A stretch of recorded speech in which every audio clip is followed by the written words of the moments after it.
开会了。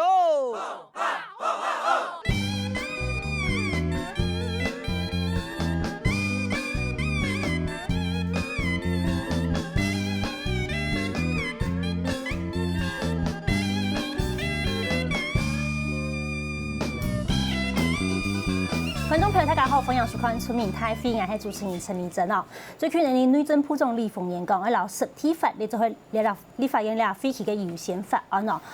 同时呢，也最近呢，国民党、民进党、亲民党三党立委呢，也请难得共同召开记者会，讲来保留屏东万万提起的5九水嘅那种实体哦。到底实体係乜嘢樣嘅按重要呢？出得人嘅內政部長一上映是講宣布當作優先法案來通過，韓國嘅那種嘅國民黨嘅立委呢，也請難得共同召開記者會，共同共識來保留實體，到底實體係乜嘢嘅樣按重要，對你嘅生活，韓國嘅對你嘅種嘅環境有冇影響呢？今邊要大家睇下共同了解。馬上面首嘅現場來賓，第一個呢係你嘅財體嘅立委許文燕許委員吼。主持人好，各位鄉親大家好。沙地面首嘅係長期研究實體嘅高雄醫學大學生物醫學並環境生物學那個助理教授邱玉文邱老師你好。主持人、各位觀眾朋友大家好。還有係你屏東縣政府水利處嘅處長車勝新車處長好。主持人，大家鄉親大家好。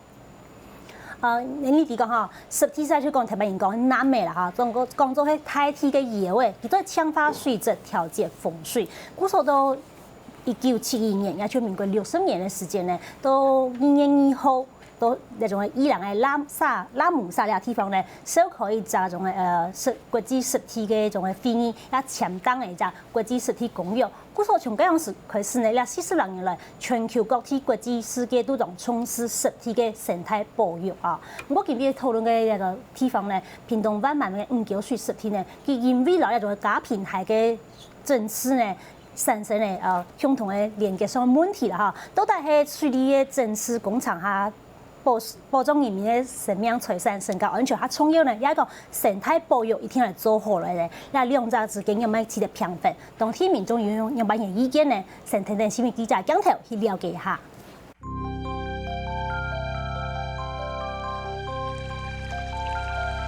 強烈嘅海水有豐富嘅水草，也代表係假拼海嘅5九水段，咪係環境、新拆農場、永久無機體排水工廠嘅範圍之一。人擺為必發，行為做保，避免水源挑戰加嘅排水量，加深5九提起嘅飲水問題。這若做落去，水川呢，對這個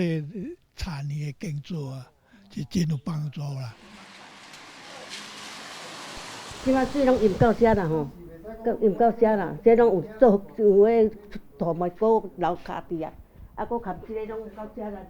這個攏到遮啦。啊，這個你咪攏幾啊間啦，阮這10多間哩啦，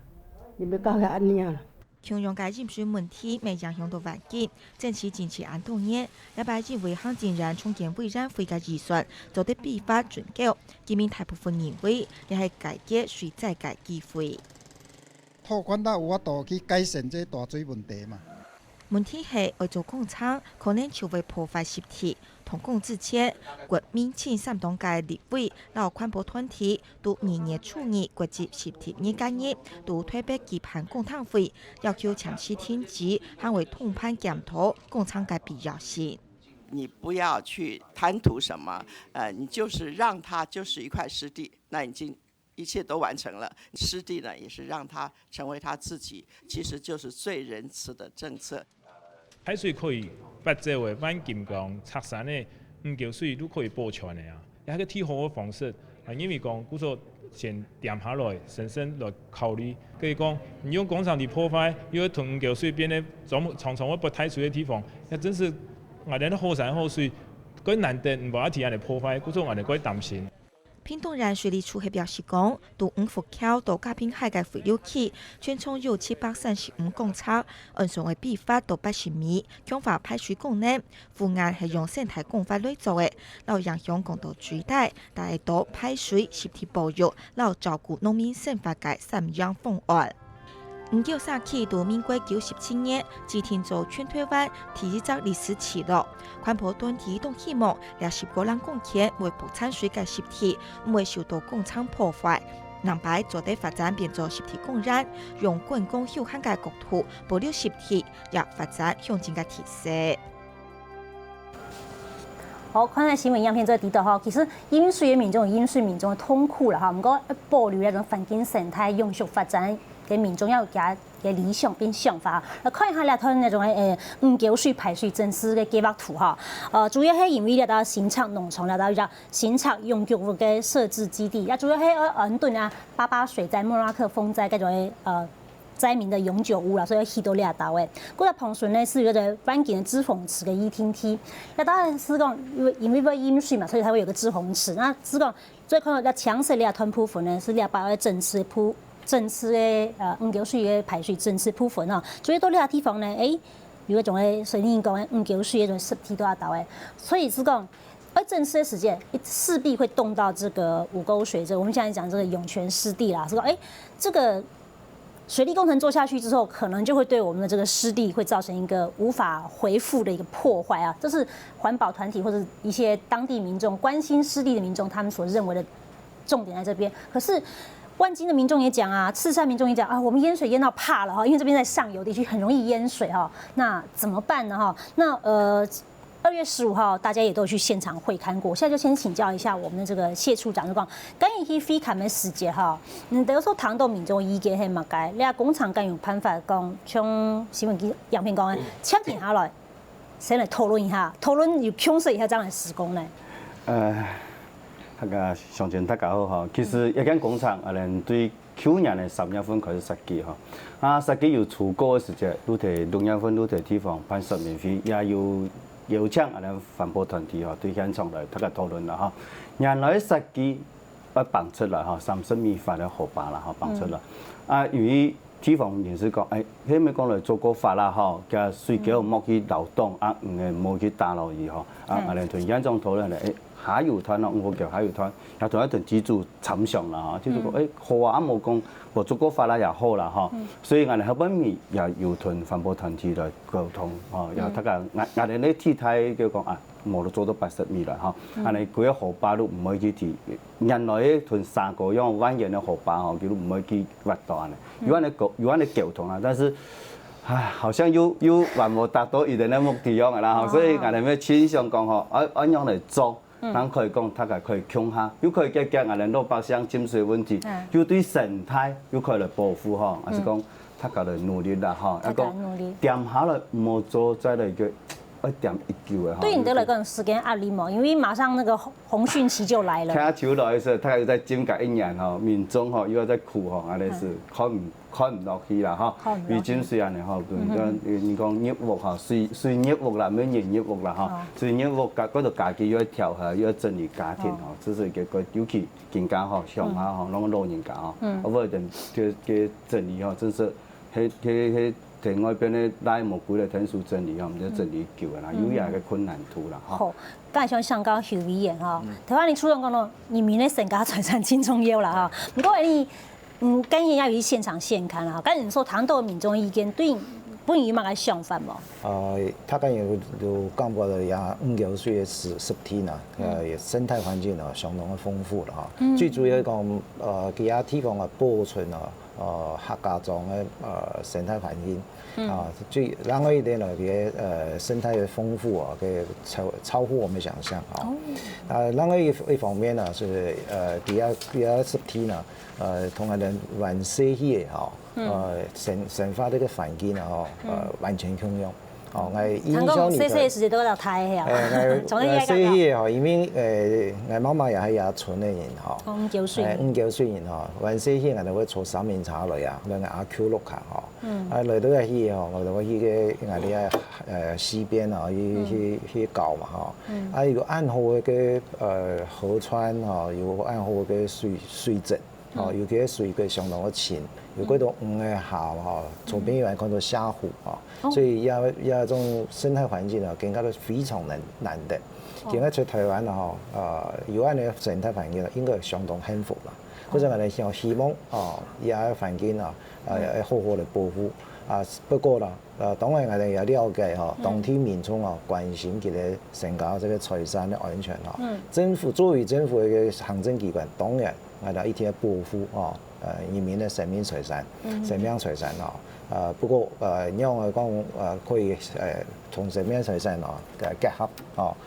来保护环境也应该大家人共同的沟通。好，那邱老师，我想再请教你，就是说，刚刚我们委员讲到说，这边他去看到虾虎虾虎现在在一般的这种湿地或河里面很少看到了吗？或者说虾虎它在生态意义上一个什么样指标性的一个代表地位，是值得说，这个地区它出现了虾虎，表示说它的可贵或难能之处那当然就是说，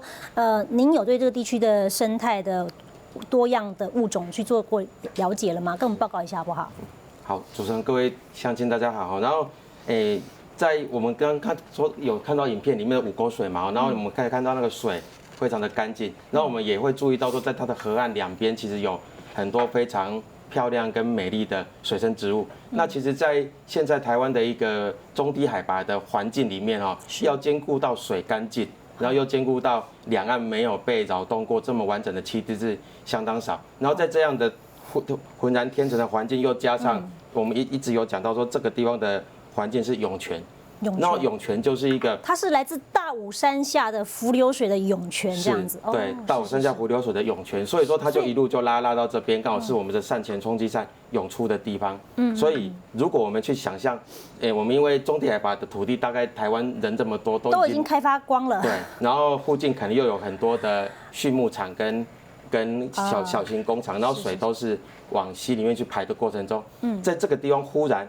这鱼到处都没有地方躲的时候，忽然看到这里有一股涌泉出来，然后又两岸的植被又提供了充分的硬币跟食物给他们去住，所以等于是他们的避难所就对了。对，所以我们其实，在还没有那个关切到五沟水这件事情的时候，我们在做台湾的调查的涌泉的时候，就发现说，其实涌泉就是我们现在的低海拔水生栖地的一个诺亚方舟。蔡处长，你还能调哪通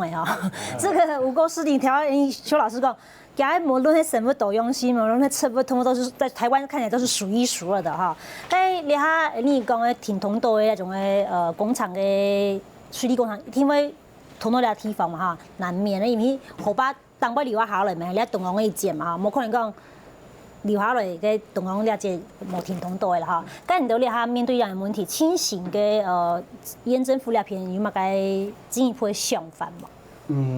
其实来讲我迄总型论言啦其他客家种土生土长，50年东江海出泉水唔免咱5桥水啦台北东江海铁做路鼻路鼻已经摕到双油。咁迄边你下自存都5桥水还出产水？路鼻几时要做鼻？要做鼻，如果出泉水，叫做盐水本你本人天球港。更加过推后到哪？龙东龙西就叫反内埔大下街，东江下街咩话要出泉水。假滨海，同讲假滨海5桥水假滨海只有假滨海几条的嘛要出泉水。去年的过年，我哋假滨海先做条条嘅看到可能一生要看就困难啦鲤鱼摕荷包的把咧立马摕荷包的追逐就是给春天的时候是交配期间，如果摕水呢，走上走真可能50年冇看到诶。讲出安尼东西其实爱迄乡下人爱个了解，而工厂的施工唔係讲一天讲抓伊全部生态。以前係啲假邊係，以前假邊係以前咪種洋葱咧，無泥無挖，咩水咩排唔出來咁尾我同大家討論過啦。我半施工，我先做一片。一片目前同意，第2年睇水過來做第2片，安尼去咩強養生態環維持，所以而家假邊係咪強要生態所以更加講到5橋，嗱你講安尼方式啦，不殺過蜿蜒把它綁出來，慢慢冇綁出嘛，2片是做個法啦，嗱假講要潛意識，同水那麼個講嘛另外其實我講法唔係真係講維持做案法咧一定要有生態。個城鎮東江還是氣多路漫的地方呢。以前係做嘅流防排水時怪樹一挖來以後，規個怪樹掉喺嗰路漫呢，洗面安泰面，从树枝按它里面。所以也生态还没够清楚啊，所以做治水来讲，对生态没够对。所以你要懂充实下生态。还没够重视下生态，所以我讲他讲呢，今下先来谈论哈，做一法咧，他讲来讲哈，按样来政治，那唔可以影响到生态，侬可以讲，係咪可以有包裝，有個他個地方嚟講，用嚟做法可以提好。竟然依幾時隻天氣嘛，本來是挖同嘅下來啊，唔可以水只把條機嗬，唔夠水啦，拆散咧啦，挖一個唔叫環境種咧進水哦，減輕進水嘅幾率，係咪他可以用呢個方式嘛？好，那委員，給他出狀講，係咪今年哈汛期來之前哈，清末本以前。为它发的位哈，通水断面大一点哈，我们看湾景、潮汕地方饮水哈，可是这个部分就会扰动到我们的那个生态栖地。那你要比较两难，然后讲其实黑家现在在汛期来临之前哈，时间出没一两年嘛哈，一个不得不的一个做法。你那边还有其他办法吗？因为讲现在在做一些事情了哈，可能要慎重了哈，因为底下河，我哋上面有啲基嘅概念了哈。第一的，如果生命财产的安全哈，应该要尽量保护啦。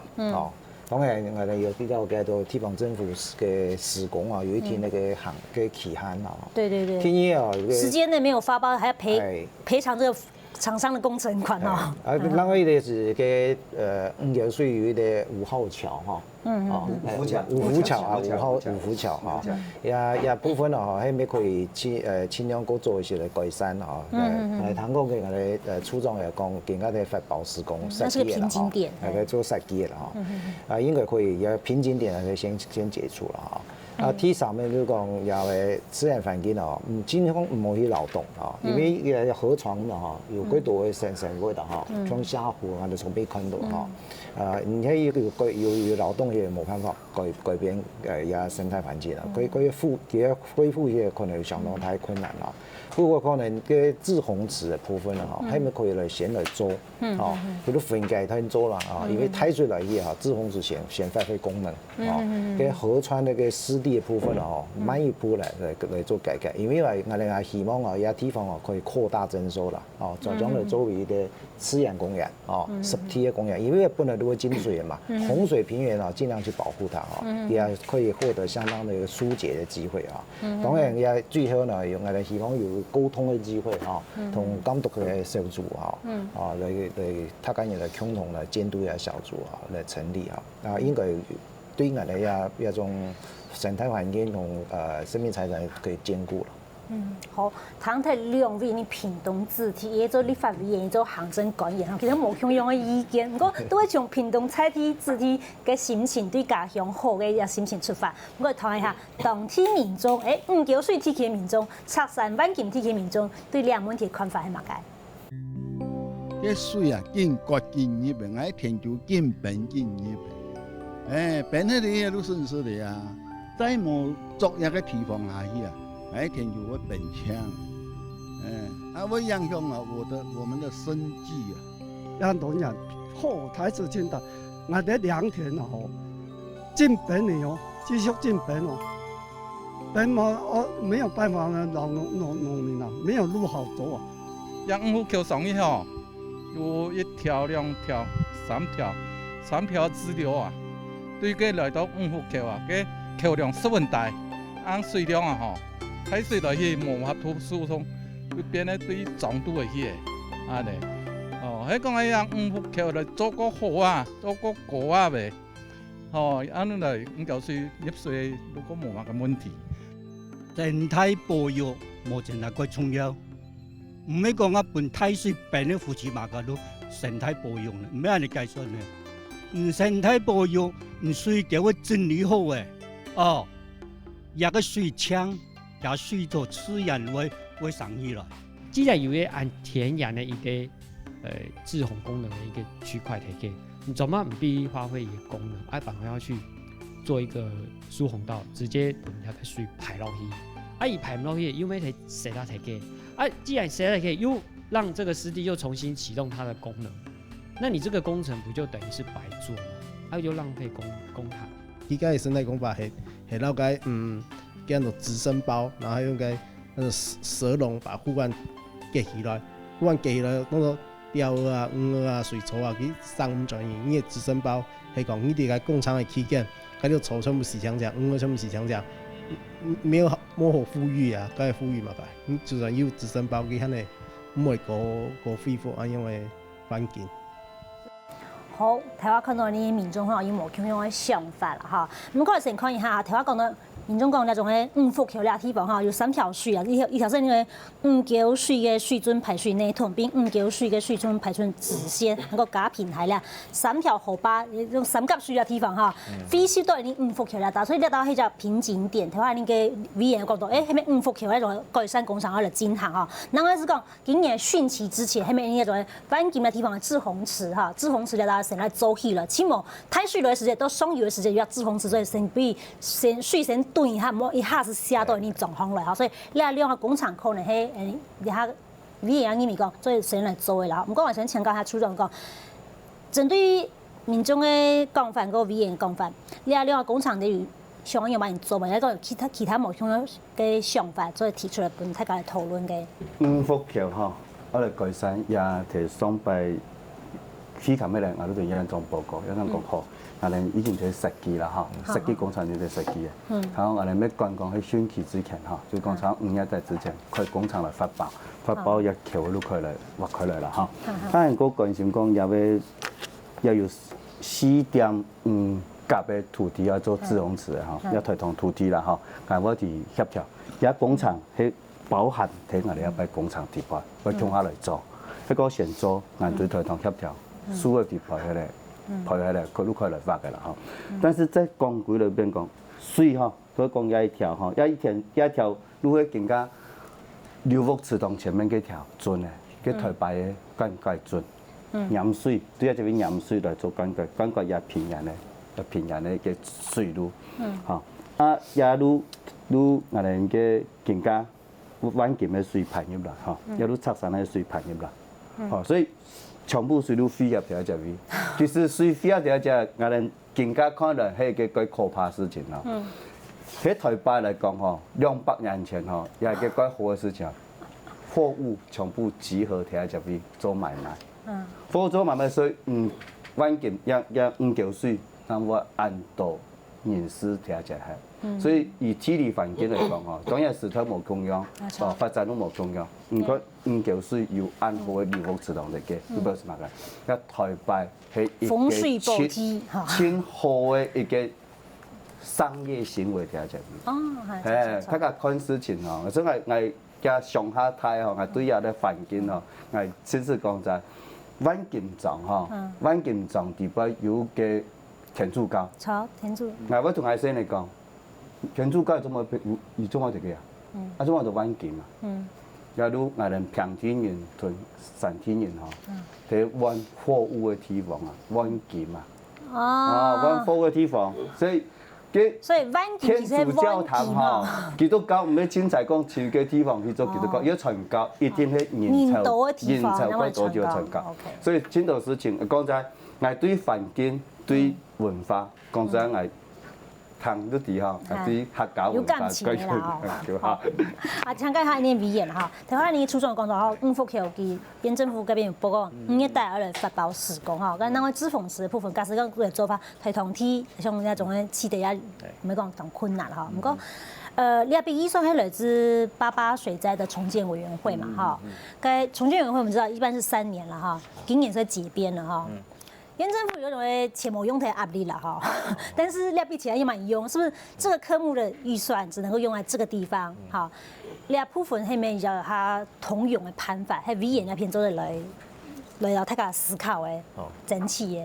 我哋要相當了解啊，地方政府嘅壓力啦哈，一方面有施工嘅個期限啦哈，一方面嘅個預算啦哈，將來可能有乜個問題啊，我哋一定要想辦法嚟改善啦哈。我有同個重建會主委哈，現在就是負責來執行長哈，陳振川陳主委哈，有談過了。那陳主委是說這個不成問題了啊。他會來盡量來協調啊，讓地方政府呢，沒有這個經費的壓力。變成是專案，還是說特別預算的方式？他會去協助去解決這個問題的哈，所以他是說這個不會把這個經費呢收回來。哦，那我是觉得说，在这种情况之下，可以疏解这个实现的压力。那至于说未来征收土地要扩大征收哈，当然我带到屏东县政府哈，不过屏东县政府有那个困难哈，中央政府一定会协助啦哈。当然我哋立法委员啊也会同中央政府来谈一下哈，尽量来协助我哋地方政府哈，来扩大征收呀实体啊，希望呀实体呢可以变成5桥水啊相当好的一个国家湿地，无如讲自然公园哦，也将我哋努力的目标。我刚才想参加下，车处长就讲，你啊征收它的面积咧有几发，可能要花几多钱？目前它的预估预算太有关系。也嚟衰啦吼，可能夾一兩夾，迄講伊哋話要夾嘅，建議可能吼，摕假片嚟夾夾幾隻魚吼，摕太黏醇，個下來時幾隻魚，佢呢個冇夾高田咯，所以所以2、3夾吼，2、3夾可能要2、3千萬。2、3千萬哦，所以呢筆錢，你下都你重建委員會把下來嘅預算1億人點樣度拿得出來？冇誒。要發包好，連土當講同床嘅土地吼，連5幅同床嘅土地可能唔拿啦吼，5幅橋改建可能如果中央來天數出錢啦吼，嗰個增加也可能，所以咧可能就要4、5千萬左右。所以係啷個一條錢咧？唔係重建委員會嘅意義啦。錢對內來攏唔怕啦哈，但是中央要天數來出力啦。好，中央天數來出力了。那邱老師呢？你怎麼看？如果說我們真的就把這個旁邊的土地哈，易淹水土地，就是把它征收，让整个行水断面也变大，啊，比较有这个疏解洪水的压力。再就是说，也扩大这整个湿地的将来的基地的栖地的面积哦。那您觉得这样的一个做法，对目前这个环境来讲，它有什么样的一个效果或者影响吗？我们刚有讲到说要把邻近的一些和邻岸的一些土地去征收哦。对。然后这个方法是目前看起来是最两全其美的方法，因为我们刚说那个河道是蜿蜒，然后处长也有说过，说这个河道其实是会变的哈。那所以说在这样变的过程中，我们也不能预期它以后的它其实我们刚说的那整块其实都是以前水流在走的地方。那因为我们人类的利用开发而去把它限缩。对啊，那现在我们只是把环地于河，对，环地于河哈。然后在这样一个过程中，也可以减少我们说中央核心的生物的热点哈的干扰。那等于是说把这样一个打开之后，然后打通一个生物的廊道，然后这样的话对整个五沟水的生态是一个比较有利的一个维持的一个方法，所以这个是我觉得处长做的这样的一个规划是非常好的。哦，好，談到咧嚟可能咧判法嘅大家都認同，為做啲判法啦嚇。唔過咧，條下呢邊也講到，誒老師又講到，呢地方未來有可能發展屬於生態嘅實體嘅生態旅遊嚇。到底實體嘅生態旅遊係一種用乜嘢旅遊方式？唔過呢啲民眾嚇，用乜嘢建立嘅共識嚇，還有實體嘅保育。都嚟工廠嘅種嘅進行當中，還有那條問題嘅期待評分解決呢？希望你先協會下，廣告以後馬上進入現場繼續討論。